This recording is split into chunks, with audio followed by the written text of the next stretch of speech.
I couldn't time it right. I was trying to time it so then I would come out at that point. The screens weren't there. I don't even know if all of you guys heard that.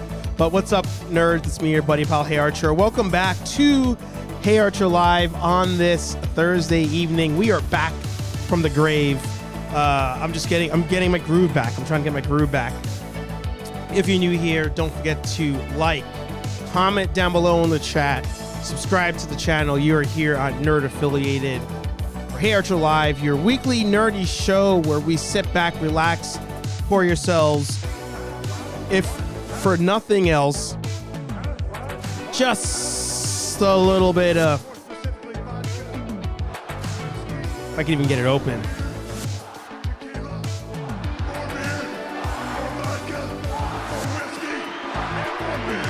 We have a lot to celebrate. We passed an anniversary, by the way. I didn't even post it online. I think 2015 is when the channel kind of got reactivated. Let me see if I can even find that real quick. But we have the season finale of Kenobi. Yeah, 2015. Oh, it's 2015. I started the channel. All right, there you go. So we have a celebration there. Kenobi has wrapped first season, apparently, versus the series. So, of course, the legendary rambling nerd himself, Anthony, is here to talk me off the ledge.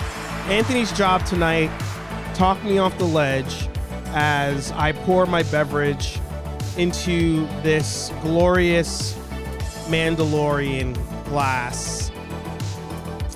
I did not despise the show, but I got a lot of issues with the final episode. So, as we say every week here, first of all, put your stuff in the chat, YouTube, Instagram, all that stuff.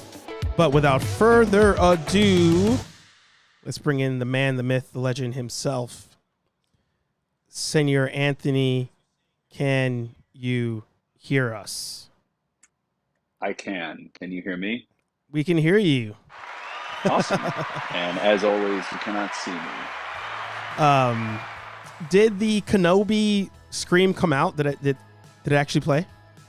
I didn't hear anything. All I heard was you saying I couldn't get it to work. So I was like, shit, did I lose? I'm thinking like, oh crap, my setup's wrong. So no. Yeah. Here, I'll do it one more time for everybody. I doubt you'll hear it, but I'll let's come down on the music real quick and let's see.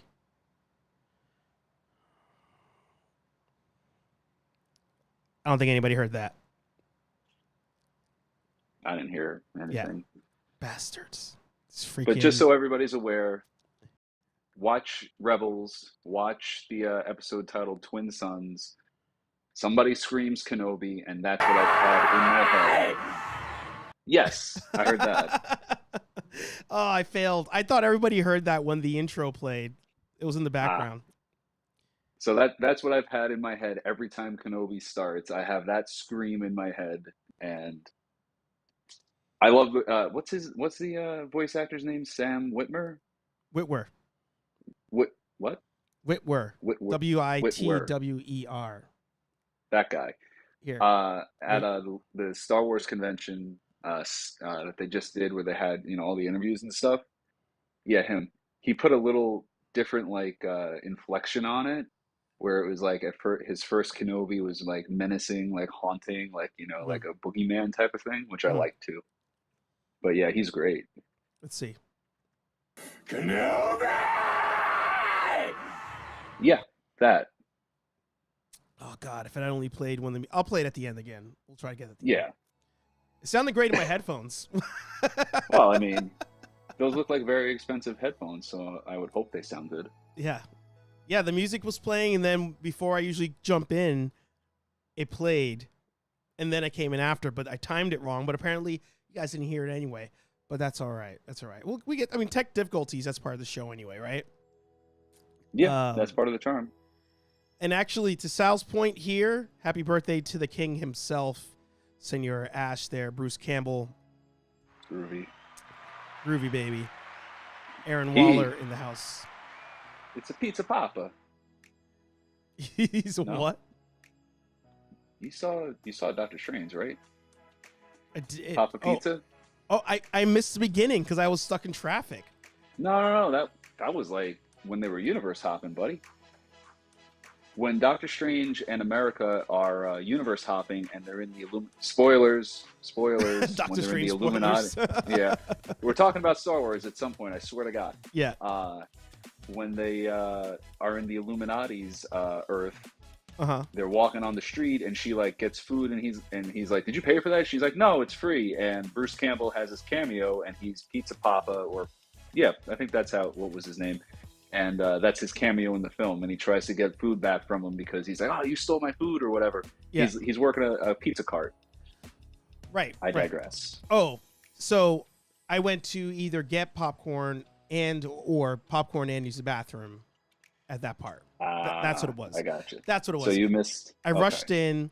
I got popcorn because that's necessary, and then got in the theater. Was late, and then by the time we got to that part, I was like, okay, seems like this is a lull in the movie. I can go to actually use the bathroom, refill popcorn at the same time, and I came back, and that's when he's punching himself. Oh, he does. Yeah, yeah. Okay, so that was all about. Yeah. So, okay, so we've gotten that. By the way, I love that glass. Yes. Christmas gift, actually, from one of my coworkers. Oh, very nice. Yeah. So all right, everybody, so you're on a ledge. I'm on a ledge, but I got to give everybody this disclaimer as we say hi to everybody. Aaron Waller, Sal, Steve, Hobbies with Jose. The whole fam is here. Josh is here, of course. Oh, wow.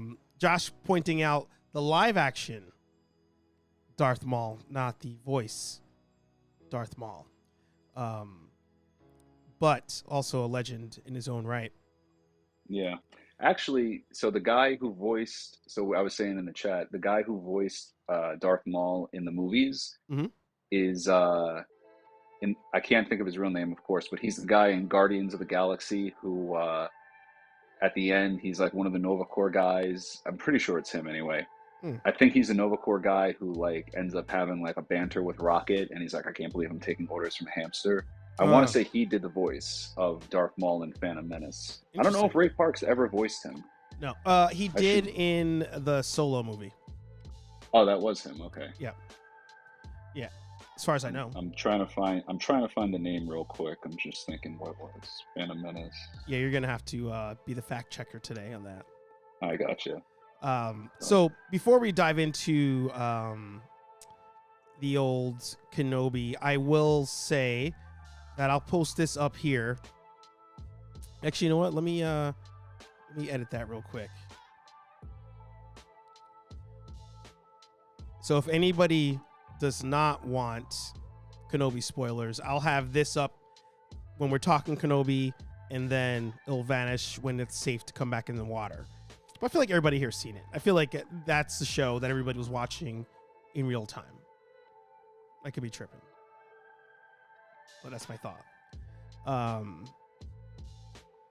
there you go. I like how you're in the chat and you're on the show. I'm trying to pull the double duty. I'm trying to pull my weight. Yes. And I did find the guy, but there's no way in hell I can say this name. Mm-hmm. He was in Guardians of the Galaxy, so it's the guy Peter Serafinowicz. Anyway. Aaron says he was also in Snake Eyes, the first one, not the new one. You mean Snake Eyes with Nicolas Cage? Snake Eyes? Or the Snake Eyes G.I. Joe. Well, I guess Snake Eyes the new one would be the G.I. Joe one, huh?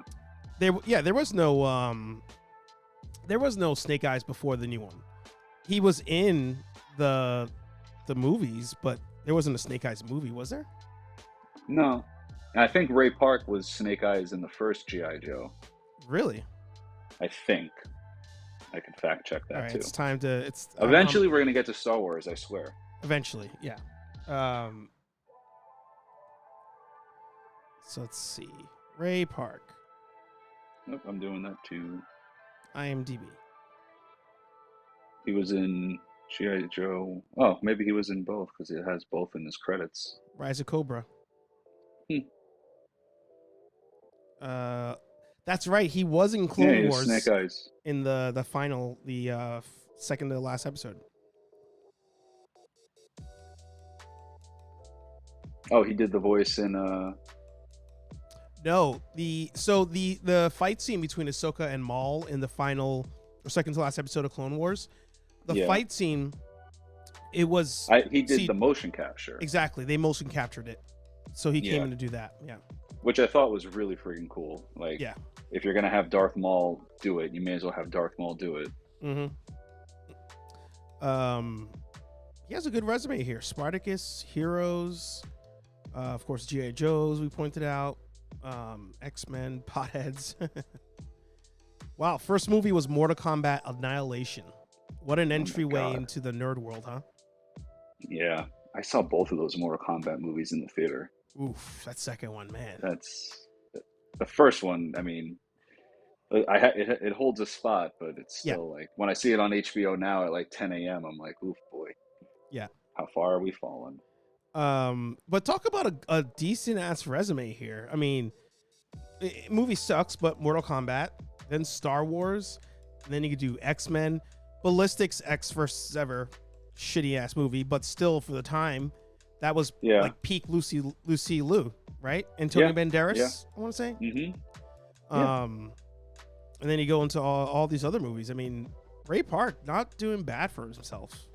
No, but what was the controversy he got in? He posted some shit on Twitter, like they all do, that got him in trouble. I really don't know. I'm not playing stupid. Let's see. Spelled that wrong.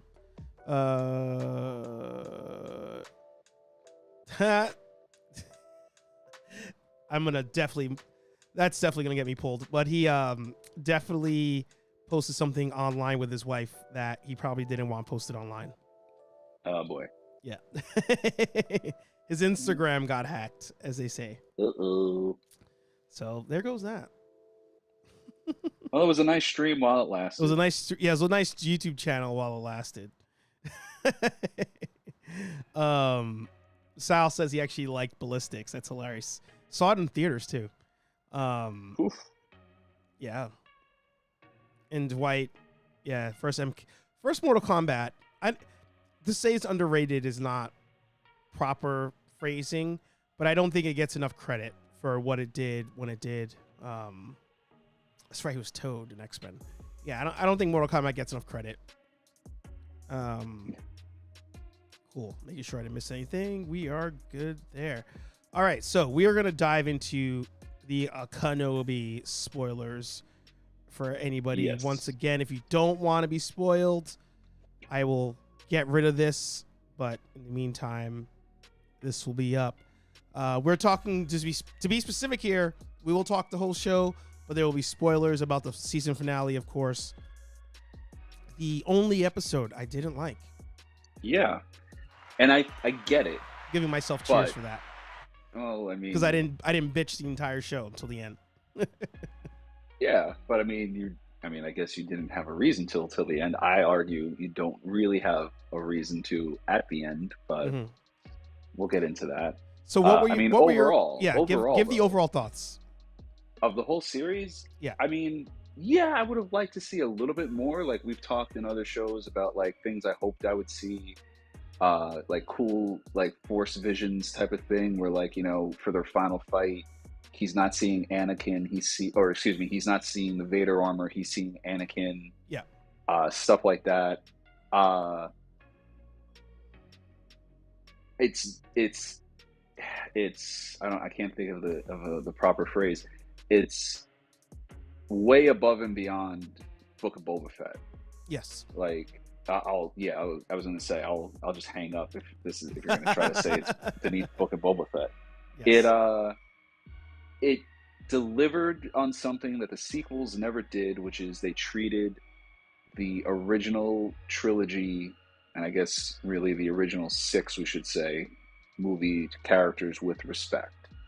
Obi-Wan got his due. It made like the entire time I'm like, okay, everybody who was hating like, oh my god, he would have picked up the lightsaber right away. No, it makes a whole lot of sense that he didn't.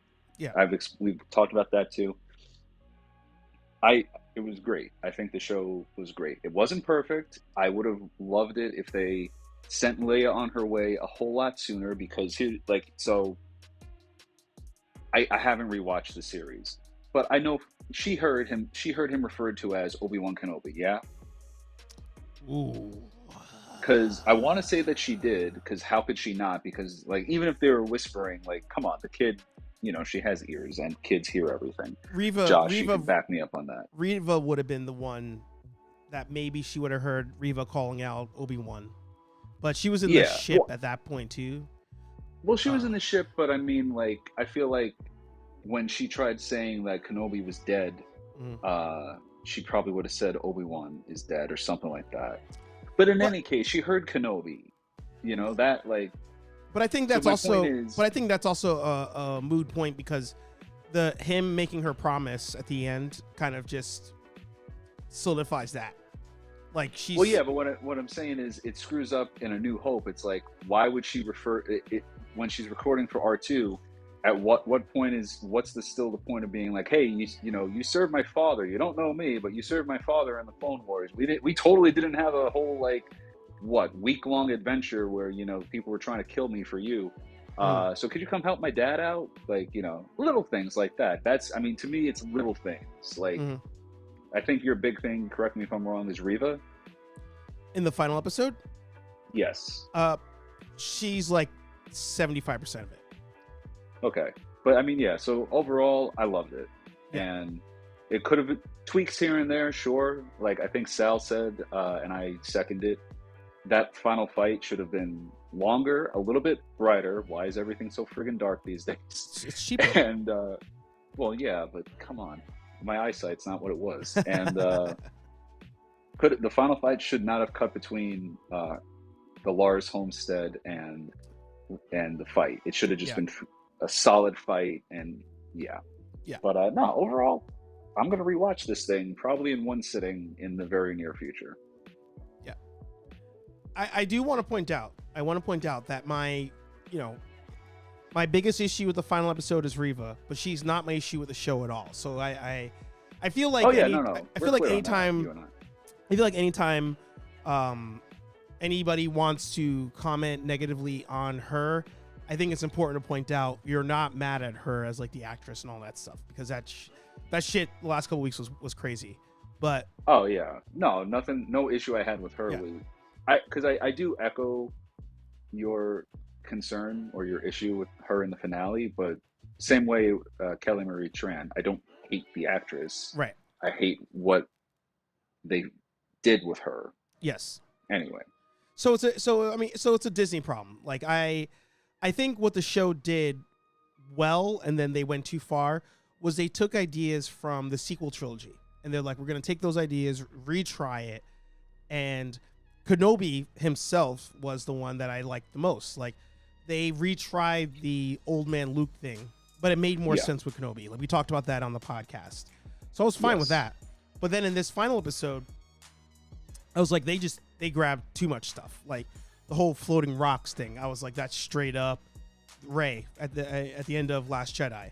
Like, you don't need to do that. I'll talk about the fight afterwards, but with Reva specifically, they pulled a Kylo Ren, and it pissed me off because, they should, first of all, I'm like, you should have just killed her in that other episode, not the last one, but the one before. She should have died. Whatever. If you want to continue with her, you got to keep her evil, because being a Inquisitor is not just some shit that you put your job application in. Invader's like, yeah, you're going to be an Inquisitor. Like, he makes you work for that shit, like torture and all. And she's murdered countless Jedi at this point, countless younglings at this point. Well, they don't even have younglings, probably. You're force sensitive, stab. Like, that's how that shit works when you're an Inquisitor. So them pulling a Kylo Ren, and then at the very end, she's just like, I'm good guy now. I'm like, no, you can't do that. You can't do that to these characters. I would have loved it if I'm gonna ignore, some other bullshit that I thought was wrong. But if we're gonna skip to the part where she has Luke and she brings him back to everybody. Yeah. It's like, all right, you know what? I'm gonna let this go. Next time I see you, Kenobi, like, I don't know, you're dead. But they also negated that too by saying Kenobi wasn't the target. So I think that those last 2 episodes, they really effed it up for me with her and her storyline. I keep her evil. Reva Jedi Hunter. That should be the spinoff show. Should have been. Well, I mean, the thing was, they kind of say like her motivations the entire time. Like they try to plant the seed really early that she's not really that bad. She wants to kill Vader. She's just waiting for her opportunity. Which, again, like you said, because of all the shit that they have to go through to become an Inquisitor, I feel like it doesn't track. It doesn't make sense. So I'm with you on that, but it doesn't. And like my issue with it, with her redemption, same like the rushed redemption, like how Kylo Ren was, same thing. Like it doesn't make sense. Like I had said, I wanted, and I wish they had done this. I wanted them to do, and again, spoilers for Rebels. I basically wanted her conclusion to be Darth Maul, the Darth Maul Obi-Wan prequel fight. Whereas in Rebels, it's over in a few moves because of everything we've explained in the past. This one, like, garble the transmission more. I did not like that Luke was brought into it, and like I've said to Sal, and we've said it's weak. It's unnecessary, and now it's like she had the lightsaber out at one point when she's chasing him into the canyon. Yeah. And by the way, where the hell was that canyon? This kid ran like 10 miles in like, and she's still suffering a lightsaber wound, and she ran 10 miles, and then she carried him 10 miles. Anyway. But you should have garbled the transmission more, just so it's Organa's hologram, and just saying like all she can make out is like Owen Tatooine. Don't mention a kid, any of that shit, and have it be like she grabs Owen and holds him hostage, and like, I don't know, somehow he senses it because Luke is super distressed or something, and he's feeling out in the force of what's got him worried, and he's, oh shit, Owen, I gotta get him. And then something like that, and then kill her off because he's let too many people just live. He has to let Vader live, obviously, but yeah, he can't let her live. Yeah. Or if you wanted to continue her, because now, like, Disney has, again, I didn't hate her. Well, I mean, I did, but I hated her because I'm supposed to hate her. She's the wrestling heel, like we said. Right. You got a show teed up for her, and whether that's live action or animated, because everybody's going back and forth. You got it teed up. I think I'm with you that was bad, but it didn't ruin the whole show for me. Like no, it just didn't. No, but I'm saying, like, you're on a ledge because of it. I'm not. I'm planted firmly in a meadow. Well, no. All right, let me rephrase then. Like I'm on a ledge as far as like the final episode. Like I don't everything else I like. I've already rewatched everything else, so I'm good there.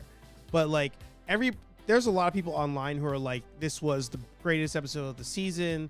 This was the greatest episode in live action Star Wars, or all these things.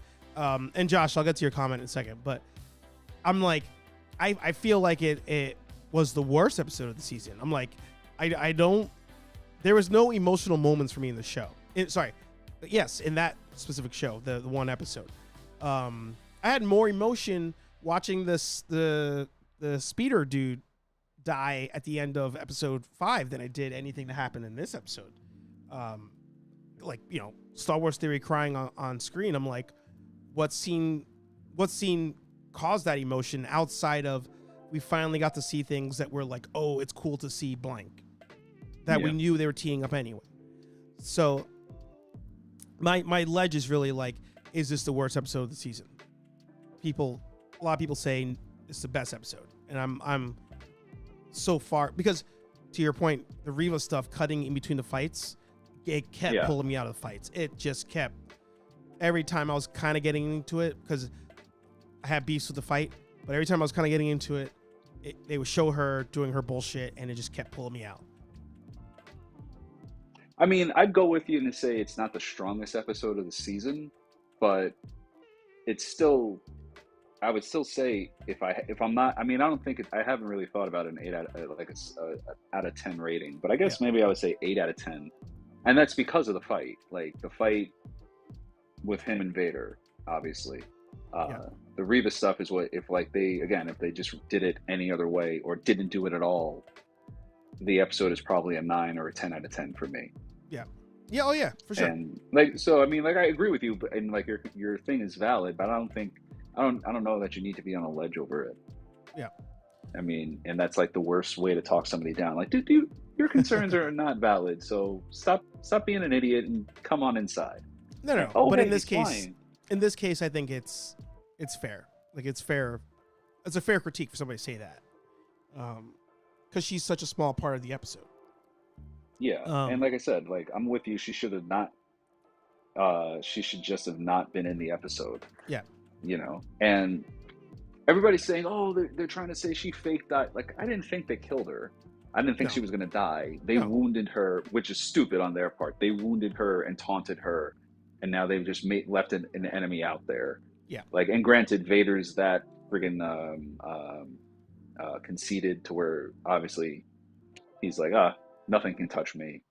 So I get it, but at the same time, I don't, because Hayden Christensen has said, and I think he did a good job showing, this is peak Vader. Mm-hmm. He's not going to leave that. He's not leaving that thread dangling normally. Yeah, no. So I don't know why he did it at all, but they don't know how to write. I think they don't know how to write endings. I think Disney in general, because Marvel has the same issue. You get to the end of a series or a movie, and it's just like it drops off. But the fight, what I do like about the fight, now that I think about it, is it's very reminiscent of the Vader Obi-Wan fan film from New Hope, when it's, you know, he's twirling and doing all sorts of stuff. Like, I thought that was cool. Like the fan film longer cut. Mm-hmm. Yeah. I thought that was dope. I like that it looked like that. But at the same time, I'm like, but Vader's not supposed to move like that. Like, Vader, he's very positioned where he is. He can strafe. He's very positioned, single-handed. There's no spinning and grabbing a saber with two hands. And like, he's not doing that. He's more on he's approached, or he's reached like Count Dooku's style. Single-handed, you know, giving you a run for your money. That's what I would have liked to see, but when they were throwing the rocks and doing all sorts of crazy shit, I'm like, whoa. I'm like, I've never... Too much for me. I'm like, I know that they could technically do this stuff, but I was like, nah. I was like, just give me the pure combat. Well, okay, yeah, it would have been good for pure combat, but they do it in all the films. They use Vader, and the dark side users especially do like Vader beat the shit out of Luke with the hallway stuff in Cloud City. But elegant, like he's just standing there, and it's just like, you know, saber. Well, but this is a younger Vader, so he's, you know, going to be more dramatic, I guess, about it, like feeling like he has to put himself in it. Mm-hmm. But yeah, no, I mean, I've watched the fight many times, and thank God for all these YouTube guys who like cut it together so it's like 9 minutes of just the fight. Yeah. And like they change up the sound and everything like that. So thankfully, I've watched this a bunch of times since it just came out just the other day. And I don't know, I didn't really have a problem with the way he was moving. Like, and I think I'm looking at it critically because I've said, like, you know, he can't be spinning around or any of that stuff. Right. But I mean, I don't know. I'll watch it. I'll watch it for 101st time, just for you. And I think he's moving the way he should be moving, and I'm okay with, because like doing the old Jedi Master done right thing. Like you had said that, and then that was in my head when I was rewatching stuff.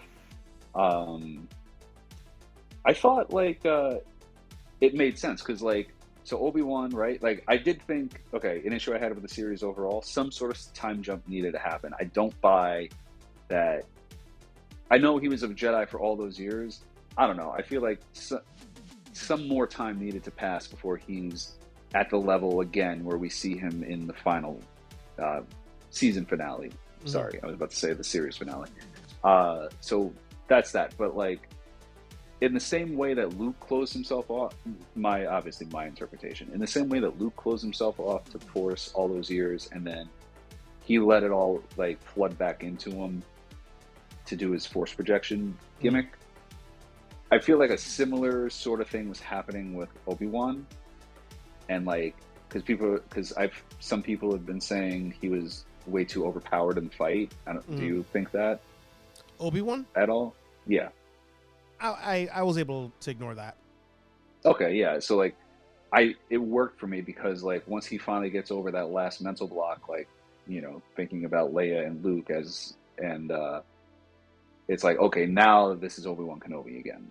And not only is it Obi-Wan Kenobi again, it's an Obi-Wan who hasn't been doing Force things, has closed himself off to the Force, and now like he had that big mental breakthrough, which apparently is a problem for Jedi and Spider-Man alike, to block your powers. Now that he got through with that, like I felt like he was just kind of like basically like a drug addict, like kind of like Mark Hamill had said in one analogy. He's mainlining the Force right now, and he's channeling it. And I think that fight was beautiful because like I think he was like, I don't think he was being a super strict Jedi in it. He was attacking. I think at some point he was going for the kill, maybe, like in his motions and whatnot. And like I just think it was a great fight. Yeah, I mean, and like that saves the the episode for me. And I like all the moves they did. Like I liked seeing elegant like lightsaber combat again versus the haphazard stuff that we've gotten. And it makes sense why it's haphazard in Mandalorian with him with the Darksaber. But I'm talking obviously about the films. Right. So, am I doing anything? Are you still on the ledge? I just need to watch it again. I think I just need to watch it again and then go from there. I mean, I'll watch it with you. There you go. Watch party. There you go. Well, Josh says, going back to Reva, that he thinks she ends up watching over Leia as a Jedi down the road. I'm even cool with that. Like if they would have somehow, she goes like a Asajj Ventress, right? Like she's not a Jedi, she's not Sith, but she's just, I'm gonna do my thing. F all of you. But maybe she's like, I'll hang out around this. I don't know. I'd be more fine with that than I would be what we did get. But yeah. Josh mentioned that to me, and honestly, he and I basically did what Sal and I do, and we didn't record episode 2 of The Civilian being on the channel, but I don't like that because I don't like his theory just because, and I'm not saying like it's not something they could do, but I don't like it just because it's like the whole idea is keep these people away, Leia and Luke, keep these people away from anything Force related. Right. As best as you can. So the idea that Reva would become her Jedi, anything. I mean, Jedi Guardian, fine, but the same thing. Like, she can't interact with her ever again, in my mind. Like, she just can't. Like, she's already had like too many like Force encounters already, Force user encounters, Leia, and like. Again, like an issue I did have with the show by keeping Leia in it. How many times does Vader have to be on the same planet as her? Reva's in the same friggin' room with her, and nobody's sensing like, hey, this kid is really strong in the Force. Like, she has absolutely zero training, but neither did Anakin on Tatooine. And okay, they did the blood test, but Qui-Gon felt it. Yeah. Like, are they all just so blinded by the hunt for Obi-Wan that they don't feel like one step removed from a pure Force child's? Excuse me, hang on, that's terrible phrasing. You know what I'm saying? No, they don't feel like a pure Force being child in Anakin. Yeah. They don't feel a pure Force being's child in the room with them. Yeah. Okay, yeah, she's half human, half pure Force. You don't feel that. Yeah. Yeah.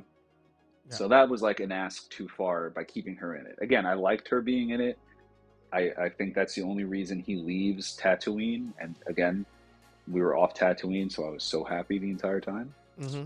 But I do think like she hung around a little too much. Like go back and see her at the end. Bring her like what he did. Bring her Lola back. That was cool, you know. But yeah, that I don't want to see them anymore. I don't want to see Luke or Leia anymore unless it's like another little time jump and like Bail sending her on missions maybe. But then she's more rebel, you know, secret commando rebel Right. Leia, not like I have a Jedi overseer and I just don't know it Leia.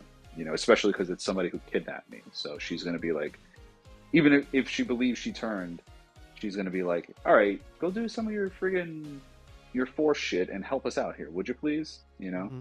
Yeah. And it's just, yeah.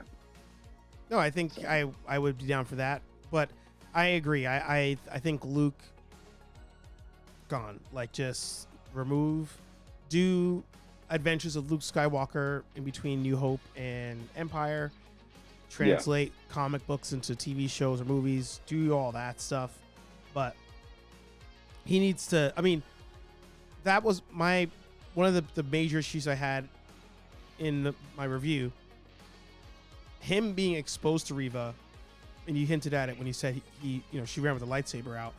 Like in New Hope, he was like, "Oh, a lightsaber? Like, what is this? Oh, the Force is real. What is it?" Like, I felt like they ruined that by having him in this episode.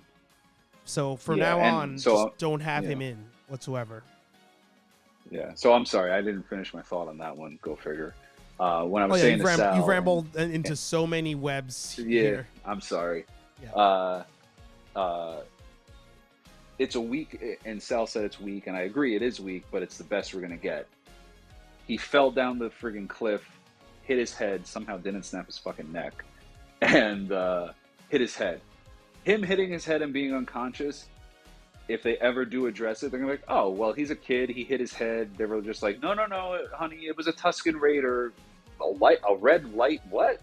A red light stick? No, that's crazy. No. It was a Tusken Raider with his staff, and you hit your head. Go play with the ship. Yeah. You know?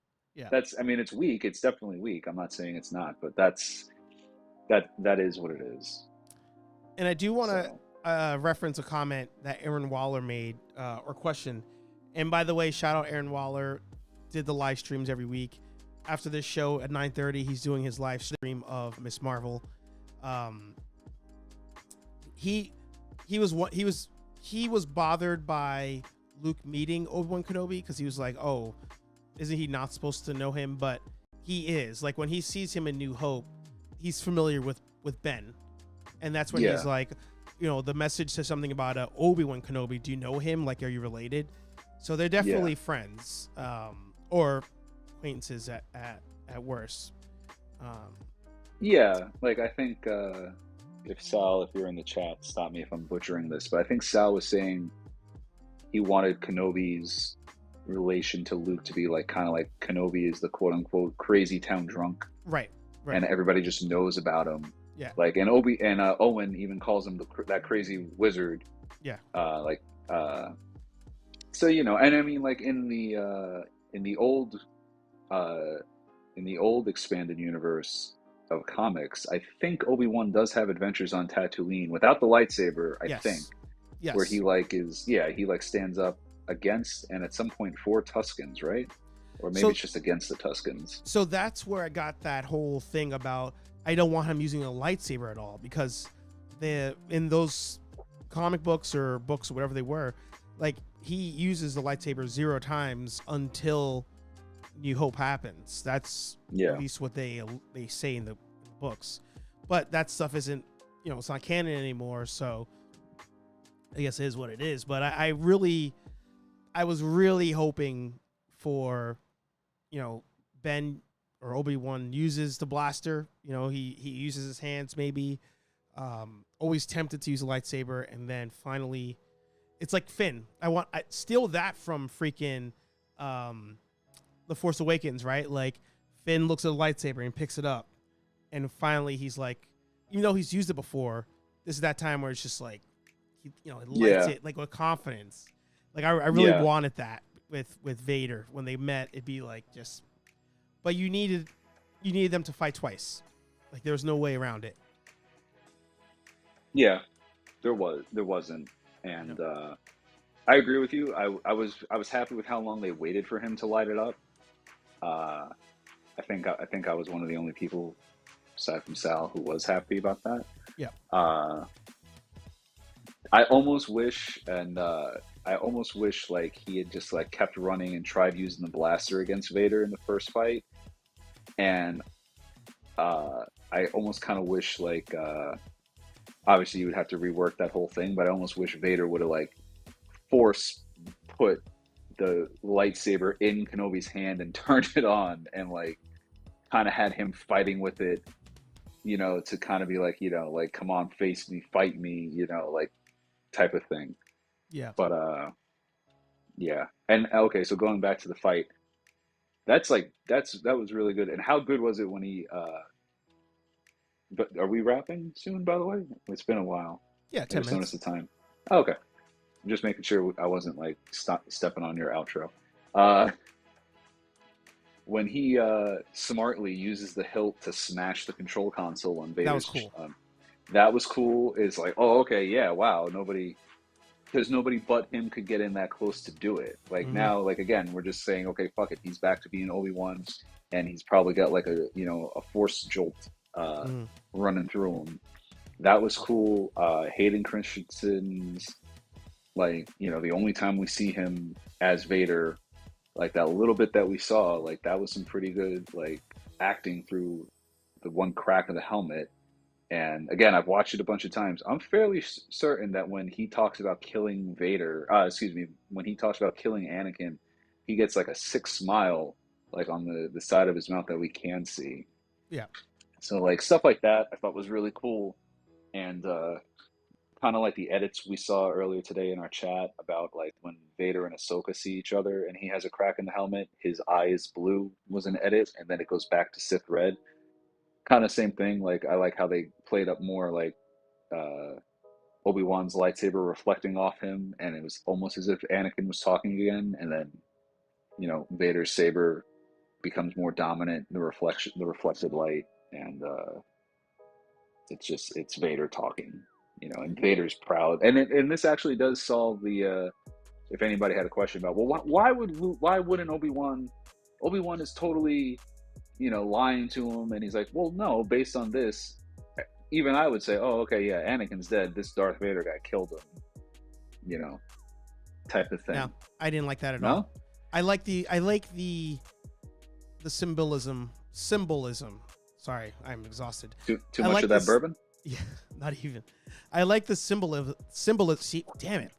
Symbolism. Symbolism of Obi-Wan telling Luke, Vader betrayed and murdered your father. Like I liked that. I didn't need that, because something that I wrote in my notes in watching the show was Disney at times is just too on the nose when they don't have to be. Like it's okay to leave things to imagination. I mean, they leave things off screen all the time anyway. Like you should do that in dialogue as well sometimes.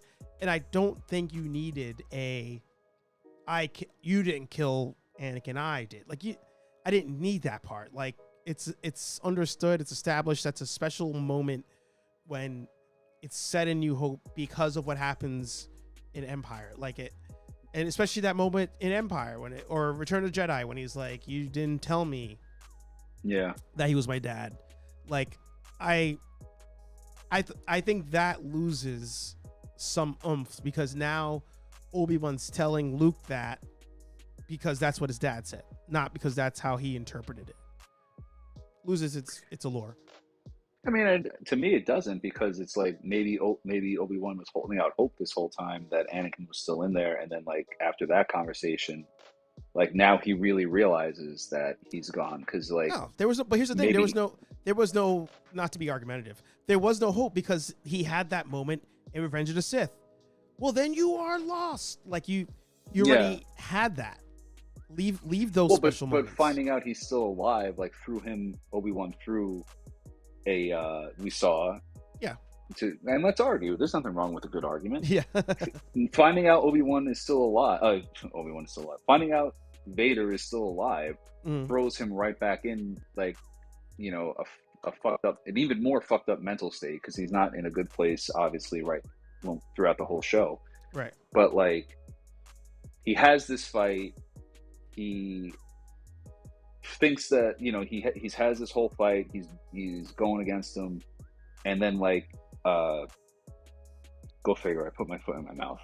He is not necessarily that he had hope, but like he had hope when he saw Anakin through the mask. Like maybe that, like, you know, not snaps him back, but like causes something, like, because, you know, he addresses him as well, I mean, I guess he did before.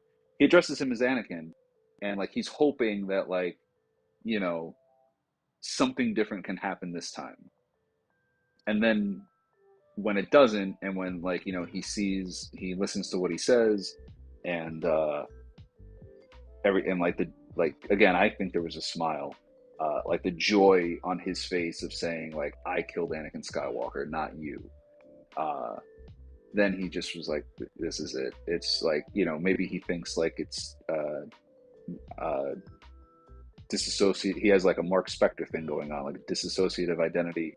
There's a bunch of different people, and the Vader persona has just killed Anakin, because obviously he's like, all right, well, it's the same body, whatever's left of it.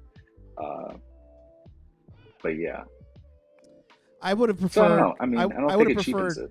I would have preferred, you know, Obi-Wan dialogues why he doesn't kill him. Like I actually, going into it, I wanted Obi-Wan. I forget which episode I said it on, but I wanted it to be Dark Knight, where Bruce grabs Superman, and he's just like, yeah, I just want you to know that I beat you. Like, that's all I wanted. You know, like, that's all I want, because he knows how much that enrages him.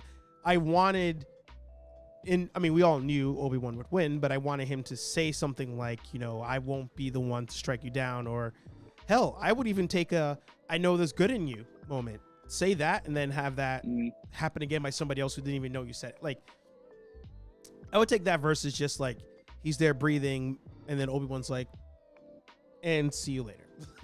Yeah. I do agree. Like, that doesn't make, like, that was like, wait, what? That's how millions of people, millions of creatures and people have died because of Obi-Wan now 2 times. Yeah. Hell, 3 times if you want to beat him in New Hope. Yeah. Well, okay, so hang on. Let's talk about real quick how fucking savage Obi-Wan is. He sets Reva up to get killed.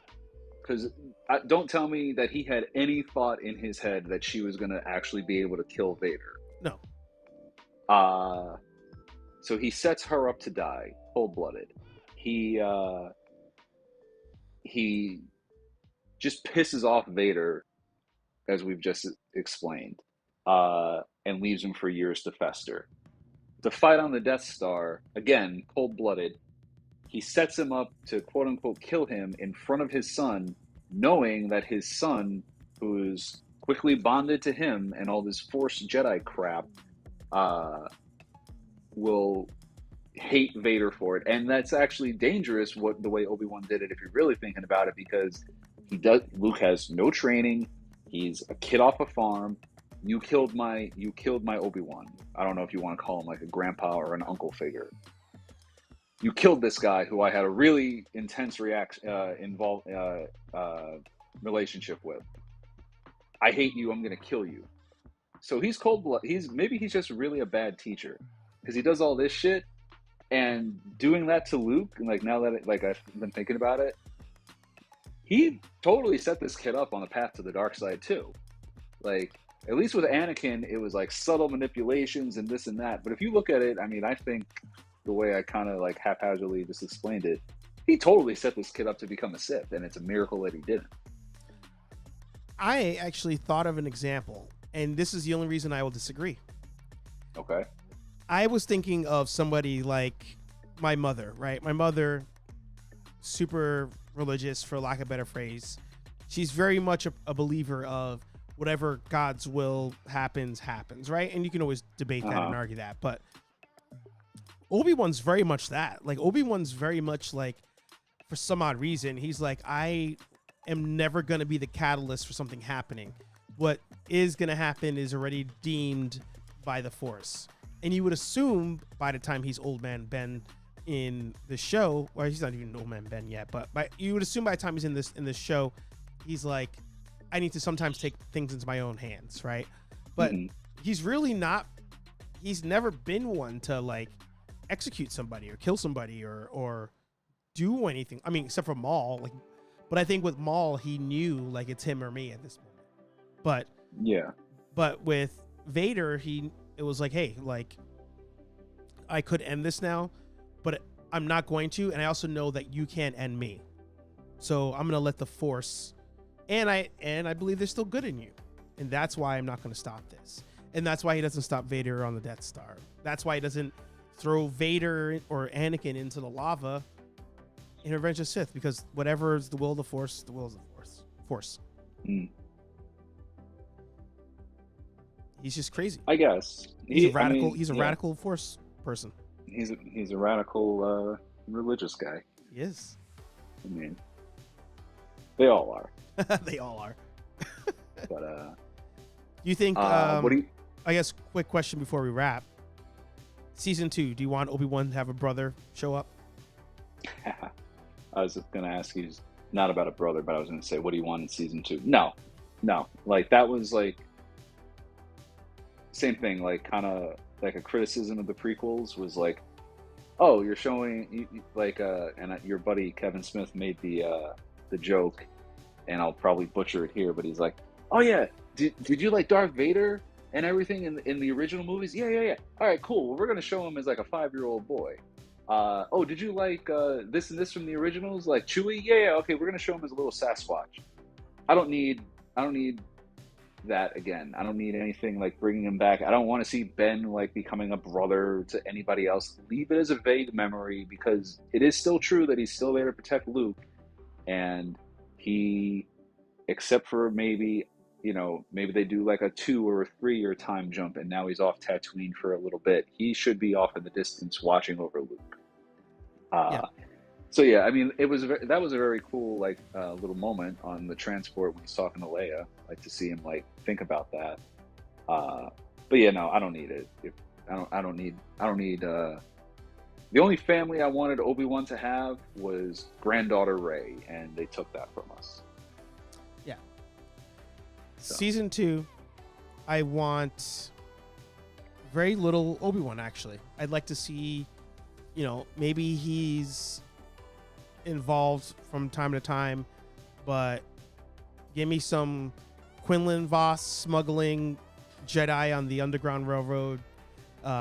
Give me the rebels again forming, run into Sabine and some of the other characters from Rebels. Don't run into Ezra because he's not involved that early on, but yeah, run into some other characters, do some other things. But I think it's important, leave Obi-Wan on Tatooine, pull him off maybe for an episode or 2, but leave him there, show the others. Maybe the others keep bothering him or keep looking for him.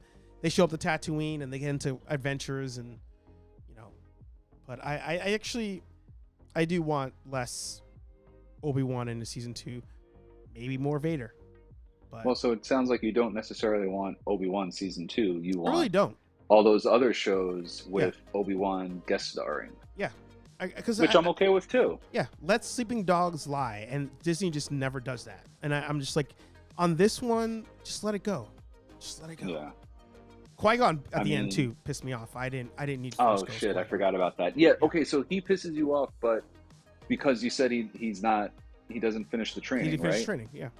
But remember, I don't remember if it was in a podcast or just in our chat. Again, one of those like $50 books you have to buy for one line of dialogue or whatever. He, and I think Star Wars Theory is where I read this or heard this. Qui-Gon finishes his training in the Cosmic Force to be able to appear, because he didn't want Obi-Wan to feel like he was all alone on Tatooine. He wanted him to be able to see somebody, to have, to see a friend, to be comforted by somebody. So he completes his training. Yeah. So, and that's canon. So, yeah. And I was going to let you go without that. I like that. I'm like, okay. But here's the thing too. it's a happy ending. Like, does Kenobi really need to be comforted at the end of this episode? Like, Obi-Wan, everything's good. Everything's peachy. I whipped this guy's ass. This kid's good. The girl's back with her family. I'm moving up. I'm moving from the slums of the Bronx to the Upper East Side. He's moving caves. Like, is Obi-Wan he's back with the Force now? Like, Qui-Gon shows up to comfort the dude if shit got fucked up at the end and he needed to pop in. It's like, this is a happy ending. It was a happy ending before the darkest time in the galaxy is about to approach, you know? Yeah. Well, I mean, he still does have, I don't know, like, okay, yeah, he's in a better place right now, but he still does have like the PTSD and the weight of the guilt and the weight of, sure, the fall of the Jedi Order on it. So even though, I mean, and obviously that was like a Disney thing, like, or they had to have it like on an upbeat note. But in reality, if you look at it without like the Disney twist on it, like, okay, yeah, he got Leia back, he got Lucas safe, but he's been exposed as being alive. He has the Empire on his ass, well, in theory, and all this other stuff. So it's like, because of the stuff they emphasize, it's an upbeat ending for the family and for the kids, but like for the guys like us who are going to think about, see you, Josh, who are going to think about this way too much, like we do, it's really not an upbeat ending if you you just got to peel back the layers of the Disney onion. Yeah.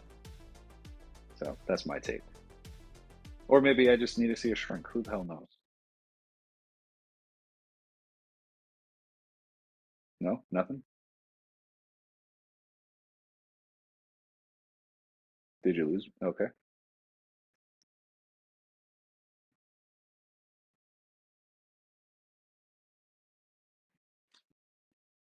Can't hear you. Can you? I can hear you now. I think that's the cue for my stream deck. My stream deck just took a dump on itself. Oh, very nice. Oh, sorry. I was gonna say the last thing that I think missed opportunity. Disney being Disney. We didn't see the Knights of Ren fight anybody. We didn't see the Inquisitors fight anybody. So, season 2. Yeah, they didn't. Except for Reva, they didn't really. They were just there to be there. Yeah, just waste. So, give a boo for that one if it works. There you go. Thank you. Well, sir, it's been a pleasure. It's been an honor. As I say to everybody at the end of the show, this is your time. Plug yo shit. Well, thank you for having me. Pleasure's all mine.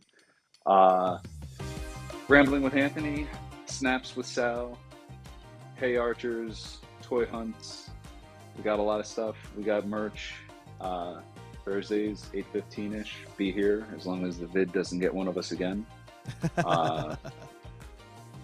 And yeah, let us know on either Instagram what you guys want to see in Kenobi 2, and maybe we can do a snap on that, or just take a ramble on that. We can go from there. I was trying to think of what's coming up that we can be discussing and talking about. I think 3 weeks. Thor. Thor. I'm hyped for that. Yeah. Did you real quick? You heard his thing about how he wants to piss off Hugh Jackman? Yeah, and be in Deadpool 3. Yeah, it'd be great. Yeah. It'd be great. Do it. Do it. HeyArcher Live every Thursday, as long as I don't get the vid. Every Thursday at 8:15 p.m. here on Nerd Affiliated. Make sure you subscribe, leave a thumbs up. Rambling Nerd on Instagram for Anthony. HeyArcher on Instagram for myself. Nerd Affiliated on Instagram for both of us. Thank you for being here. Cheers to all of you. And of course, even though we may, by we I mean I, may critique the show, I will say so far the best live action Star Wars show around town would be one Kenobi. Talk to all you nerds in the next live stream.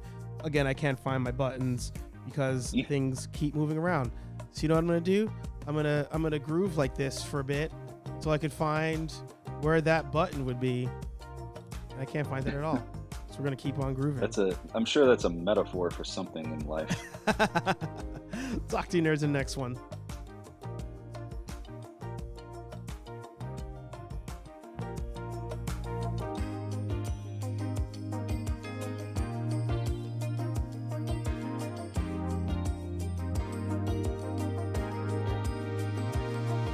What? Huh?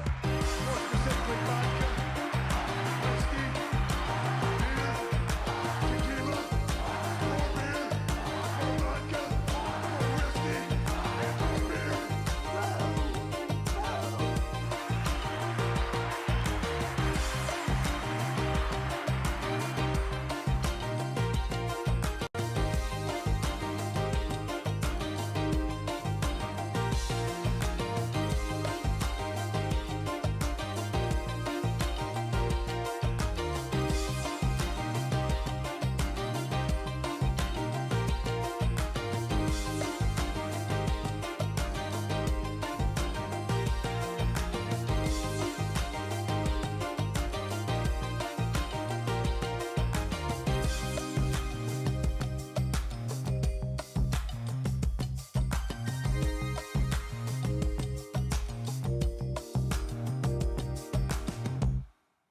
Kenobi!